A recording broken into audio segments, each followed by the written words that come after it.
Améliorer les indicateurs de développement dans les domaines clés, tels que la santé sexuelle et reproductive, l'éducation, la formation et l'emploi des jeunes, l'autonomisation de la femme, la lutte contre les violences basées sur le genre, c'est ce à quoi s'attellent les acteurs de développement en collaboration avec l'UNFPA et les partenaires en population et développement durant ces 2 jours de concertation nationale. Selon le recensement passé, la Côte d'Ivoire avait 77% de sa population qui avait moins de 35 ans.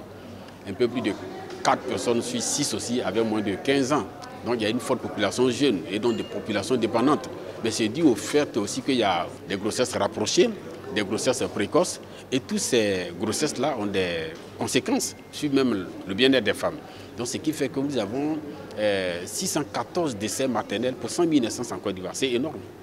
Et donc c'est pour tout cela que nous avons donc élaboré donc, ce document cadre qui va permettre au ministère de la Santé de renforcer son travail. Tous les ministères sont impliqués, le ministère de la Femme-Famille, le ministère de l'Emploi, le ministère de l'Apprentissage et de l'Alphabétisation. Rappelons que la Côte d'Ivoire avait formulé 12 engagements lors de la conférence nationale sur la population et le développement CIPD plus 25 du dividende démographique qui a eu lieu à Nairobi au Kenya en 2019. Ces 12 engagements pour l'atteinte des 3 zéros sont 0 décès maternel évitable, 0 besoin non satisfait et 0 violence basée sur le genre.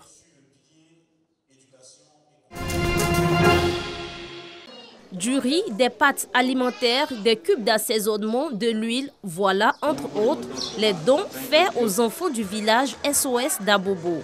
L'initiative est de la plateforme Diaspora One. Elle vise à soutenir ces enfants en cette période de fête. Nous avons 2 objectifs. Apporter un peu de gaieté au village SOS d'Abobo, mais à travers ce village, c'est à tous ceux qui sont en détresse en cette période de fin d'année, afin qu'ensemble, nous puissions élever nos prières pour y avoir un peu de soulagement dans leur vie.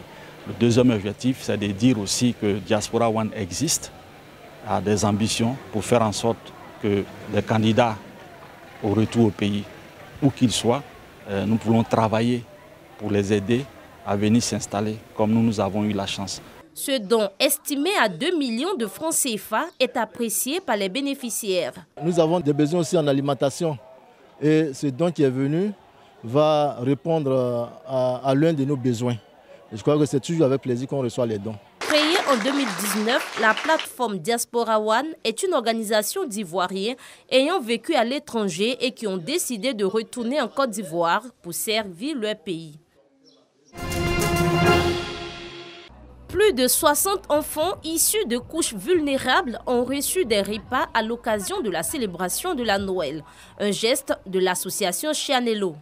J'avais à cœur de faire des petits cadeaux comme ça. Voilà, leur offrir des tours de manège, leur offrir des petits goûters, petites boissons, pour leur donner vraiment une lueur d'espoir, puisque la plupart ce sont des orphelins, la plupart ce sont des enfants démunis, des parents qui n'ont pas des moyens. Donc j'avais ça vraiment dans mon cœur pour le faire.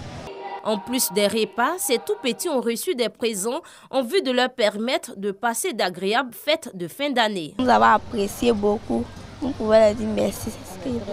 On est très heureux pour aujourd'hui. Aujourd'hui, je veux remercier maman Chanel parce qu'elle nous a fait une bonne surprise. Créée en 2006, l'association Chianello vient en aide aux orphelins et aux veuves de Côte d'Ivoire. Un jour de joie chez les pensionnaires de l'orphelinat de garçons de Bingerville. Ils ont reçu la visite des responsables du lycée Charles de Gaulle qui les ont comblés de vivres et de non-vivres.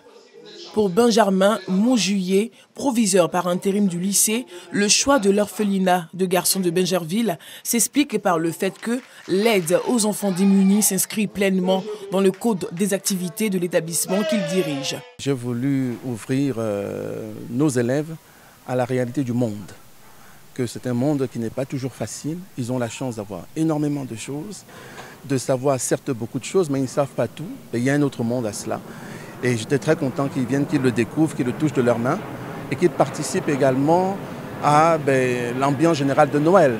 Et je dois avouer que je suis très heureux qu'ils aient été au rendez-vous. Cette rencontre a été meublée notamment par une visite guidée du site de l'orphelinat, des échanges entre les élèves du lycée Charles de Gaulle et les orphelins, afin de susciter un enrichissement mutuel. On était content d'envoyer les vivres, de leur donner pour qu'ils puissent au moins passer les fêtes de fin d'année. Vraiment, ils ne sont pas dans les conditions adéquates dans lesquelles ils voudraient être. Ils sourient quand même, quoi. Parfois, ils me plaignent, parfois. Bon. Je sens que vraiment, ils me plaignent pour rien, quoi. Le message que j'aimerais passer, c'est d'avoir juste un peu de cœur et beaucoup d'amour, beaucoup de cœur à donner à ces enfants qui ont grave besoin de soutien. Abou Brun, chef adjoint du personnel, a salué ce geste qui vient, selon lui, soulager les pensionnaires. C'est une grande satisfaction, doublée d'un honneur. Oui, parce que ceux qui donnent de leur temps pour nous rendre visite représentent pour nous un grand honneur. Et nous le leur reconnaissons bien parce que cette visite permet à nos enfants de s'égayer un peu, d'avoir de la chaleur et de se dire aussi que leur situation n'est pas une fatalité et que d'autres personnes pensent à eux. Cette bâtisse coloniale accueille un peu plus de 200 pensionnaires entre ses murs. Si la plupart sont orphelins de père et de mère, on y trouve également des orphelins partiels, des enfants de pouponnières qui n'ont pas été adoptés avant l'âge de 5 ans et des enfants abandonnés ou dont les parents ne peuvent pas s'en occuper.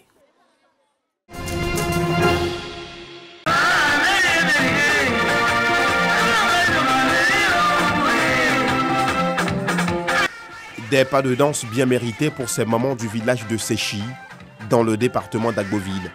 Au nombre de 20, elles sont les heureuses gagnantes du prix de la maman de l'année.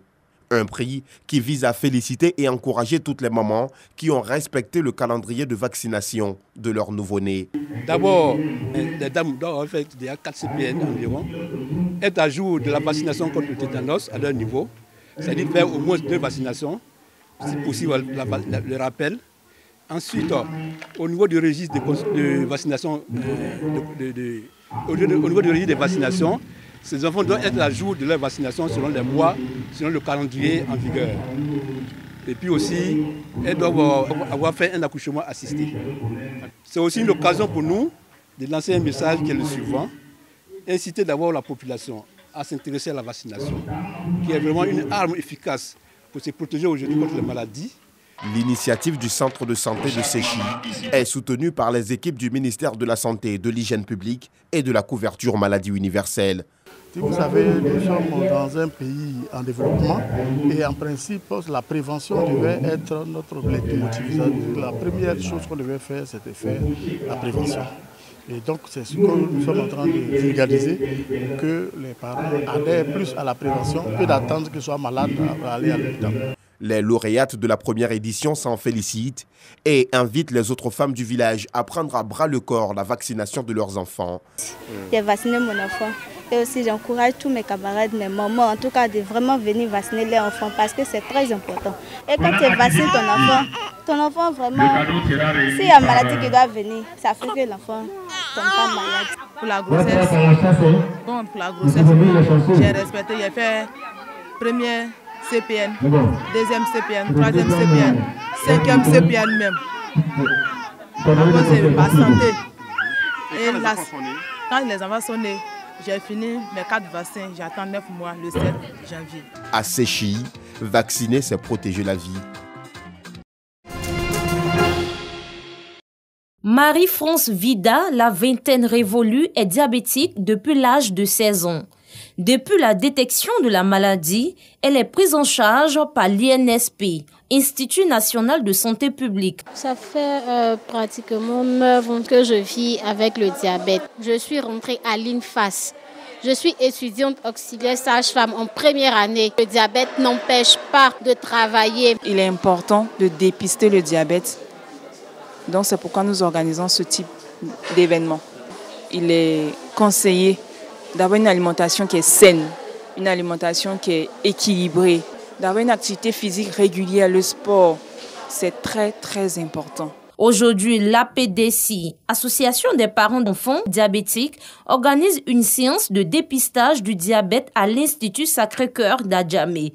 Fanta Bakayoko, présidente de l'APDC, a exhorté les enfants à contrôler leur alimentation afin d'éviter le diabète. C'est une maladie qu'on attribue généralement aux adultes et pourtant, nombreux sont les enfants qui en souffrent aujourd'hui. Mais également au niveau de l'association, on voudrait qu'à travers ce dépistage, les autorités prennent conscience qu'il y a une association qui existe avec des parents qui souffrent au quotidien, qui rencontrent beaucoup de difficultés dans la prise en charge de leurs enfants. En Côte d'Ivoire, plus de 1000 enfants souffrent du diabète.